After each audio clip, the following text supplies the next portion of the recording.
ampifaliana ry avana malala ny amin'ny fotoana meny tompontsika toyzao zontsika miona mifampizara mihainy tenin'andriamanitra ary ray sakafo-panahy koa ny amofinaina meny tompontsika amin'tian'io ty ho aminareo ny ny fahasoavana sy fifamindram-po ary ny fiadanana avy amin'andriamanitra raintsika sy Jesosy Kristy zanaka indray amin'ny fahamarinana sy fitiavana. Amen. Zoma 17 Novambra 2022 ibanjinantsika aloha hevitra hoe mahandrasa ho avy ny tompo. Andeha ry havana hidera sy akalaza an'Andriamanitra isika. Miobe an'Andriamanitra ary tany rehetra mankalazany voninahitra ianarany me voninahitra izy ho fiderana azy. Lazao amin'Andriamanitra hoe endre matahotra ny asanao, ny falehibiazany herinao no koizany fahavalonao anao. Ny tany rehetra iankoko anatrehanao ka ankalazanao. Eny ankalaza ny anaranao izy. Amen.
Ivavaka isika.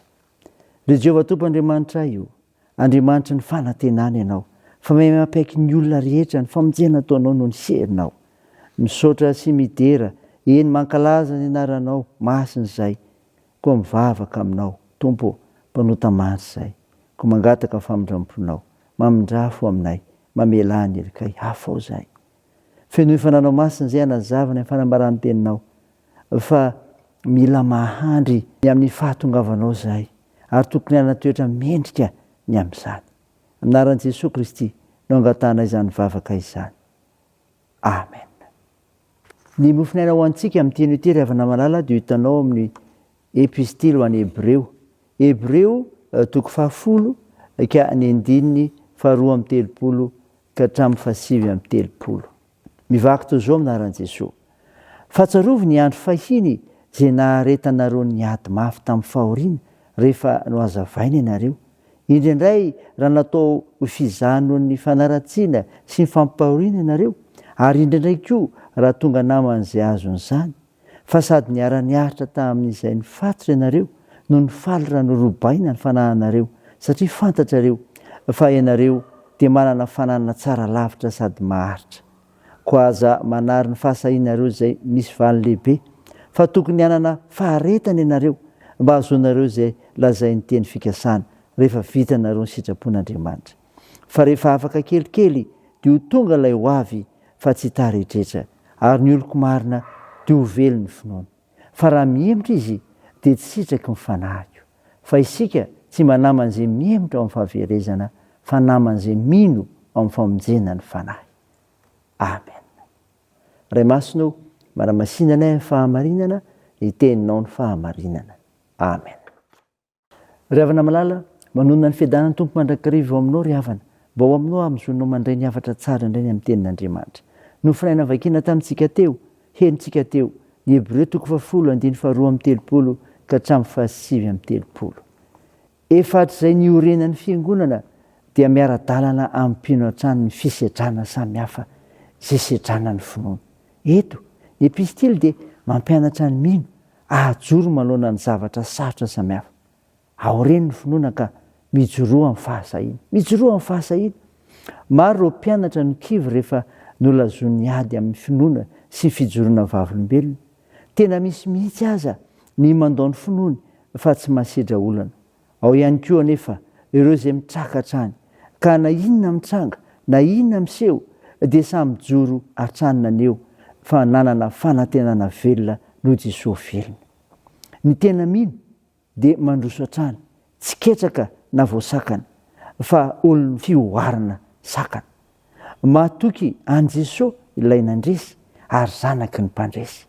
Mijoroa hatrany ary ka mahareta tanterao ny sitrapon'ny tompo ny fanamasina dia manafihery ny mino ka nanany fahasahina tanteraka. Ao reny ny finoana ka mahandrasa lay ho avy. Mahandrasa lay ho avy. Ny fanantenana kristianina dia tsy fanantenana mora resy sy mora mirodana fa fanantenana velona satria velona lay antenaina. Raha nampahery ny epistily dia tsy toy ny fampanantenana omeny olona tahaka ny zavatra mandalo sy mety simba na loha fa fampanantenana miorina tsara ao amin'i Jesosy Kristy. Ilay tsy mba mamitaka. Miantso ny olona hivelona tsara amin'ny finoana ka hanana fahatokina tsy mety resy ny ady ny olana ny soratra masina.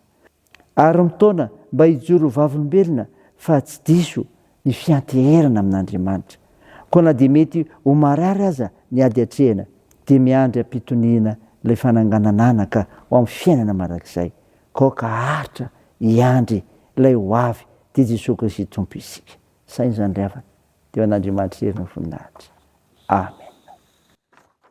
Hivavaka isika. Tompo, misaotra ny mofinaina ny meno anay izay milaza fa mila manorina ny finoana ka mijoro amin'ny fahasahina izahay ka mahandry ilay ho avy koa. Ho avy ilay fandreseny, kaoka tsy ho ketraky ny fahoriana fa hamelona ny fanantenana. Mivavaka izay mba nasitrahanao ny marary rehetra, mila ny vavakay. Amperezo ireo mpitsabo, Jesosy, ataon'izao ireo asom-pahoriana, toandro ireo rivotsikolona ireo sahirana. Vondroso arovo izay amin'ny toe-javatra misy eo amin'ny fiarahamonina misy anay. Tsinjovo ireo ny ampigadrana, mitaheny amin'ny fiazakazanay, amin'ny fianarana, amin'ny asa mandraranay, tokantrano, fikasana tsara rehetra, ampimizara mantso ny fahasoavanao.